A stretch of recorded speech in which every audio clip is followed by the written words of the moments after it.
World War II wasn't just fought on the battlefields, it was also fought in whispers, in codes, and in the shadows. And among the thousands who risked their lives in secret were women, ordinary women who became extraordinary spies.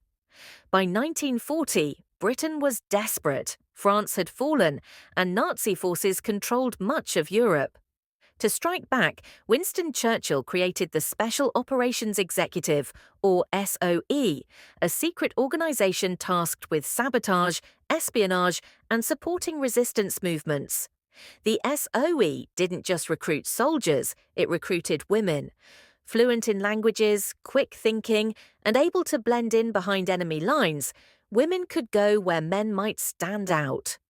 One of the most remarkable agents was Virginia Hall, an American with a wooden leg she nicknamed Cuthbert. After being rejected from the US Foreign Service due to her disability, she joined the SOE.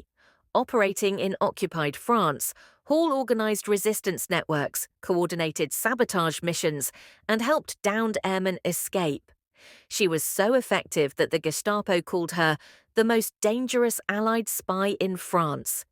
Even when hunted, she escaped across the Pyrenees Mountains, on foot.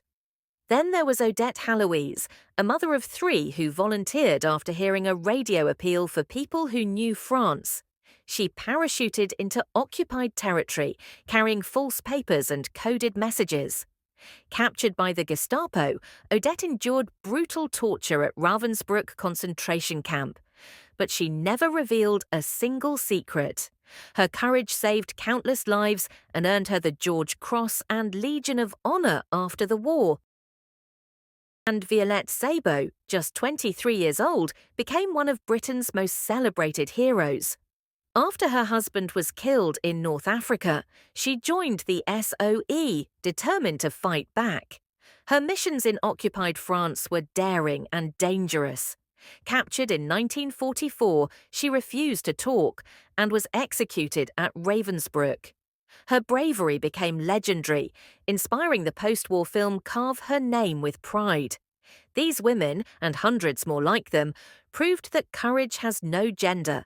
They fought not for glory, but for freedom.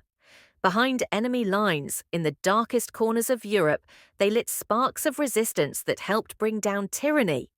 Most female agents were civilians, nurses, couriers, secretaries, or refugees fluent in French. They were recruited for their courage, quick thinking, and ability to blend in behind enemy lines. Once accepted, they were sent to secret SOE training schools across Britain and Scotland. There, they learned everything from unarmed combat and weapons handling to map reading, disguise, and Morse code. Some were trained to jump from planes, learning to parachute into occupied territory by night.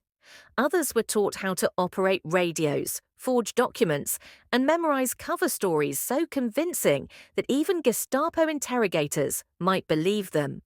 So, how did they actually get behind enemy lines? Most female spies were transported in one of 3 ways. 1. By air, parachute drops. Under cover of darkness, RAF aircraft from Tempsford or Tangmere took off toward occupied France. Agents jumped from low altitudes, often 500 to 700 feet, guided only by moonlight and a small landing light from local resistance fighters. Once on the ground, they buried their parachutes and changed into civilian clothes immediately. 2.